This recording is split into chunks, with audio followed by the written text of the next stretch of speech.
첫 번째는 내 철칙을 가지고 있어야 된다는 겁니다. 저 같은 경우에는 이 채널의 정체성이기도 하고, 제가 자기 관리가 안 돼서 무너졌던 기억이 있기 때문에, 그리고 자기 관리를 통해서 인생 궤도를 제대로 찾았기 때문에 이것에 대한 철칙이 있습니다. 자, 누가 보기엔 굉장히 빡빡하게 살고 잠도 줄여가면서 새벽 기상을 맨날 해야 되고 답답해 보일 수도 있어요. 1시간 단위로 무조건은 시간 체크를 해야 되고 답답해 보일 수 있습니다. 하지만 내가 그걸 통해서 모든 걸 얻었기 때문에 신념이 됐고 내 철칙이 돼버렸어요. 누군가한테는 틀릴 수도 있고 다를 수도 있지만, 내가 이 철칙을 주장하고 이야기를 한다고 해서 그 상대방한테 피해가 가는 게 아니에요. 우리가 호락호락하지 않은 사람이 된다고 해서 덩치를 키우고 누군가를 해하고 누군가를 괴롭히자는 게 아닙니다. 내가 가지고 있는 어떤 신념을 정확하게 내보일 때 그 사람이 수긍하지 않아도 좋습니다. 철칙은 만들고 나서 내가 그걸 쫓아가도 됩니다. 내가 모든 걸 다 이루고 나서 이걸 만드는 게 아니라, 규칙을 먼저 만들어 놓고 하다못해 내가 주 3회 운동을 하겠다. 자, 지금부터는 하나도 안 했지만 그걸 내가 만들어 놓고 그걸 쫓아가는 거예요. 쫓아가서 내가 미완성이었지만 완성을 시킨 다음에 그걸 체화시키면 내 철칙이 됩니다. 그리고 나서 누군가한테 권유를 할 수 있는 자격이 돼요. 두 번째는 많이 알아야 됩니다. 이 배움이 점점 느슨해져요. 직장 생활을 하다 보면 이 배움 또한 더 느슨해집니다. 내가 의식적으로 다가가지 않는 이상 이 학습 자체가 자연스럽게 될 수가 없어요. 그러니까 일반적인 경험, 내가 이 일을 하면서, 이것을 하면서, 어떤 업무를 하면서 자연스럽게 체득되는 업무 관련 노하우는 그것대로 습득을 하면서 그 외적으로 내가 더 다가가야 된다는 거예요. 자, 불안감이 드는 분야가 있어요. 살아가면서 뭐 부동산이 있고, 하다못해 중고차를 사려고 어딜 가는데 하나도 알질 못하니, 그 분야에 대해서 모르니까 불안감이 막 드는데 미리 공부를 다 하고 준 전문가급이 되는 거예요. 어떤 영역에서든 내가 공부를 하고 그 영역에서 50% 60% 이상 되는 지식을 섭취해버리면 무서울 게 없습니다.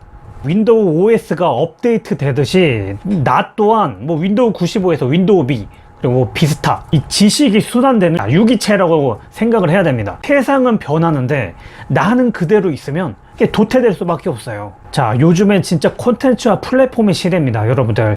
기업만 가지고 있는 어떤 콘텐츠나 플랫폼이라고 생각을 했어요. 하지만 이제는 작은 기업, 그리고 사람도 마찬가지예요.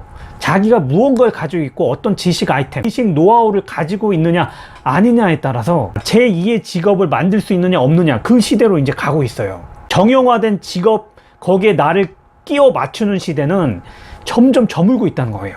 세 번째는 상대방을 호락호락하지 않게 보는 겁니다. 그러니까 상대방이 나를 호락호락하지 않게 보기를 바라면서 나는 누군가를 호락호락하게 본다. 그 현재 그 사람이 뭔가 체격도 왜소하고 뭔가 남루한 옷을 입고 있어요. 그 현재의 모습만 보고 그 사람을 판단할 수가 없다는 겁니다. 지금 현재의 모습은 과거에 내가 무언가를 했을 때 그 행동이 지금 발현돼 가지고 현재가 된 거지, 완전히 종착지 단계의 모습이 아니라는 겁니다. 자신의 지금 모습도 뭔가 빈약하고 뭔가 채워지지 않은 모습인데 누군가가 나를 그냥 그 모습만 가지고 판단을 해버리면 이 상처를 받을 수밖에 없죠. 내가 무시했던 사람이 어떤 식으로 나와 만날지 모르는 일이에요. 나를 힘들게 했던 사람과 또 어떻게 조우할지 모른다는 겁니다. 네 번째는, 자, 호락호락하게 당하는 상황 자체를 만들지 않으면 됩니다. 자, 욕심을 버리는 거죠. 우리가 대부분 나한테 접근해 가지고 뭔가 해를 입히려는 사람들, 뭔가 사기를 친다든가 위해를 입히려고 하는 사람들은 내 빈틈을 노립니다. 특히 내가 가진 욕심을 부추기기도 해요. 좋은 땅이 있으니까 투자해 보세요. 좋은 건물이 있으니까 투자해 보세요. 귀가 솔깃하죠. 그러니까 자기가 지금 가지고 있는 능력을 넘어서는 어떤 이익을 준다고 해요. 무언가 채워지지 않고 있을 때 그런 제한이 오거나 그런 꼬드김이 오면 사람이 판단력이 굉장히 흐려집니다.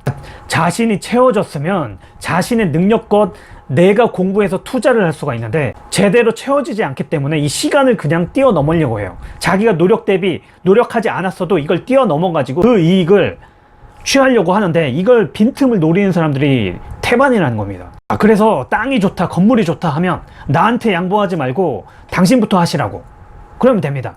아니, 그 좋은 걸 왜 나하고 나누려는 겁니까? 아니, 그렇게 좋은 걸 왜 나한테 추천합니까? 당신이 먼저 사보고 먼저 투자해 보고 나서 나한테 알려주세요. 최소한 호락호락하지 않은 사람이 되기 위해서는 내 철칙을 가지고 많이 알고 상대방 무시하지 말고 욕심을 버리면 됩니다. 이걸 지킨다고 해서 내가 무조건 엄청난 강인한 사람은 되지 않아요. 하지만 최소한 나를 지킬 수 있는 보호 장치는 될 겁니다.